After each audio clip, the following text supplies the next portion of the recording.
For centuries, the greatest creative minds have pondered the same question.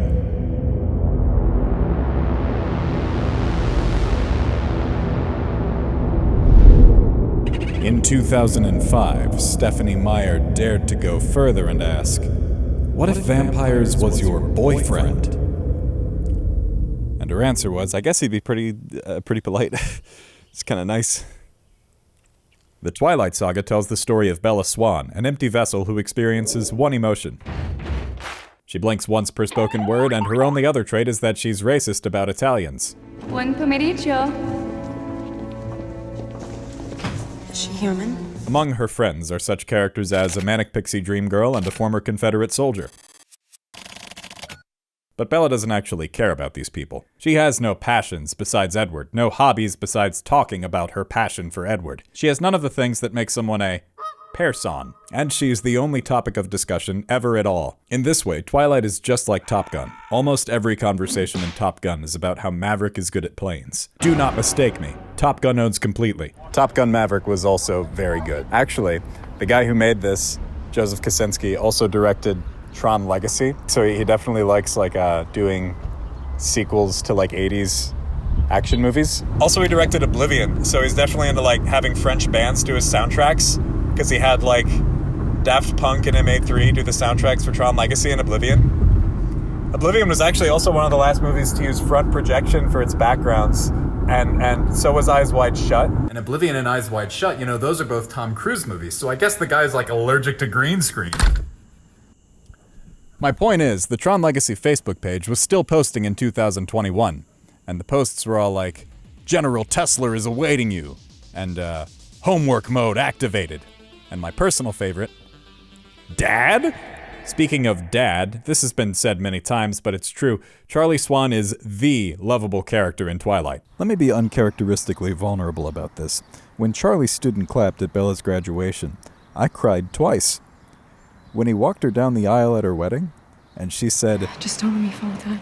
And he said, Never.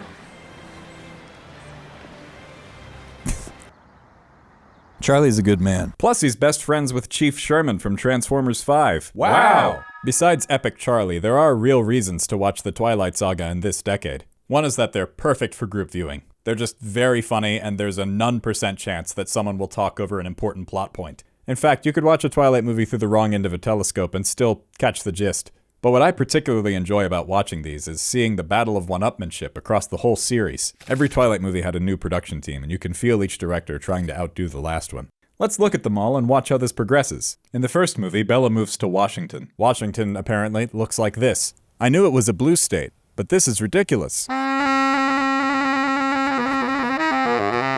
People knock the blue filter, but it really is doing a lot of work to cover up for the cheap VFX. Look at this shot without the color correction. Thank you. Anyway, Bella proceeds to meet many boys and acknowledge a few girls. When she first encounters the mysterious secret vampire Edward, it seems that he thinks she stank, but actually he's obsessed with her. Probably because of all of her traits. Some other dorkier boys also vie for Bella's attention, but they don't have the benefit of being very old, so old, made of dust. Edward astounds Bella with the vast knowledge he's gained over the last 100-odd years, such as how to play the piano real good.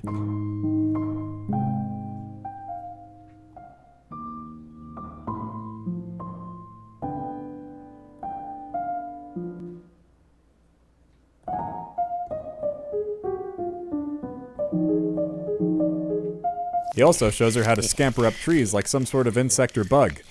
The last and most scrumptious of the vampire's delights is the forbidden game of special effects baseball. Some other vampires show up, and one of them decides that he needs to kill Bella because canonically her blood smells better than most. Shrug emoji. But don't worry, the Cullens rip him apart and burn the pieces. His girlfriend Victoria gets pretty mad about that.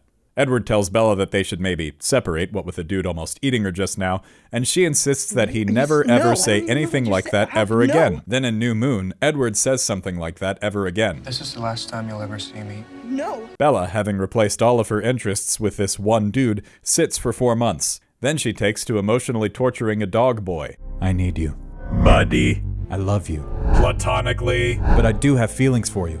For example, indifferent. friends. Bella also starts seeing visions of a ghost Edward anytime she experiences excitement. So to give herself a real thrill, she rides a motorcycle slowly down a straight road. Meanwhile, Victoria runs through the woods.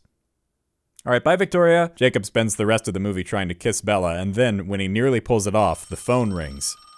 Like any ultra-hormonal teen wolf would, he says, I guess I better get that right now. Turns out it's Edward calling to talk to Charlie because, I mean, yeah, why wouldn't you?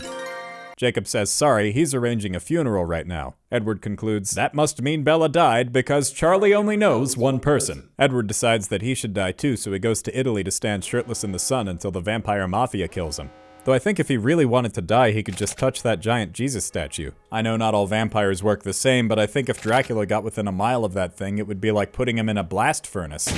But anyway, Bella stops Edward from unleashing White Boy Summer upon an unsuspecting villa, and then there's a cool fight so you can convince yourself it was a proper movie you done seen. And that's New Moon. Overall, it's a much worse movie than Twilight, but you can hear the producers going like, Twilight was too blue, New Moon will have green and orange. It's stupid that Edward sparkles, but it's less stupid if he's made of crystals. And for extra flavor, let's add some Jort boys and feed them the biggest muffins in the world. The director of Eclipse looks at all of that and says, that's pretty good, definitely keeping those boys, but what if this was Lord of the Rings instead? You know, landscape shots, hoods in the woods. Howard Shore. Which of these Howard Shore songs is from Lord of the Rings and which one is from Eclipse?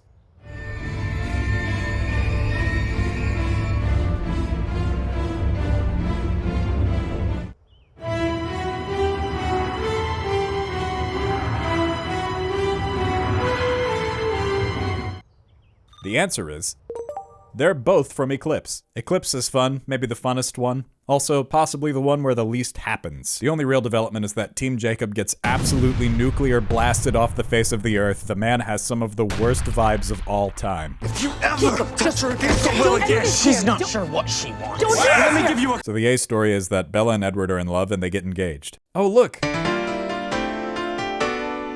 The B story is that a recast Victoria is raising an army to attack the Cullens. Check this dude out. They fight in a field and Edward rips Victoria's head off. Victoria had a 3-movie-long arc and I couldn't tell you a single thing about her. I've never seen anything quite like that. Oh wait, yes I have. Anyway, apart from the funny fights, Eclipse is essentially wheel-spinning the movie. It begins with Edward and Bella being kind of engaged, and it ends with them being definitely engaged. The other thing is that they add backstories for these two characters. They don't really add anything to the narrative, but it's cool to see, like, scenes and locations. They call it Eclipse because you get to see clips. So it comes to Breaking Dawn and the director is like, you know, Eclipse wasn't viscerally upsetting enough. Like, you know when you're zoned out and scrolling through videos and before you realize it, you've watched someone die and you're like, oh. That's the moment. That's how we want people to feel after Breaking Dawn. Also, we're gonna make Edward do it to him. In Breaking Dawn Part 1, Bella gets married and has a half-vampire baby. It's harrowing. You won't like to see it. What you like even less is that Jacob, via werewolf magic, falls in instant love with the deep-fake baby child. Now, a sensible person adapting this book might try to make that plot point a little less horrifying, like maybe don't have Jacob hang around the baby constantly, or whatever, but they don't pull the punch at all. They push the punch. They shatter your jawbone. You are hospitalized. In Part 2, this utterly British creep who is also in Tron Legacy tries to take the epic baby. The gang goes around gathering vampires from various cultures to help them keep their child. Where do you think these guys are from? They give a lot of reaction shots to these vampires and not much else. Like for most of the movie, we're watching them watch the movie. They watch Bella learn she has the power to shield others from harm. Sending thoughts and prayers. Bella also meets a vampire attorney in Seattle. Don't misunderstand, he's not a vampiric lawyer, he's just a guy who assists vampires. I call him Van Helping. He gives Bella passports for her baby and Jacob, the absolute last person in the entire universe I would send that child with. Oh, the kid's name is Renesmee, by the way. A bizarre and fake name to match her fake and bizarre face. If it was a boy, they were going to name him Edward Jacob. I'm naming my firstborn after you. Like friends do. All of this leads up to the series' most infamous plot twist. Everyone lines up for a fight in this big field, and then they have one, but actually they don't. You see, what really happened was this clairvoyant girl walked up to the bad guy and said, "Hey, look at this." And he says, don't like that. Goodbye. These days, the cast of Twilight is pretty vocal about their disdain for the movies. But I think Breaking Dawn is even poking fun at itself in the end. Like the scene where they give Bella lessons on how to act human. And blink at least 3 times a minute. Good. For a cartoon character. Even the hypothetical battle sequence feels like a joke at the book's expense. Like, this is what would have happened if the book told a story, but it didn't, so it doesn't. Anyway, I know I look really good, but what you might not know is that this is actually a Twilight cosplay.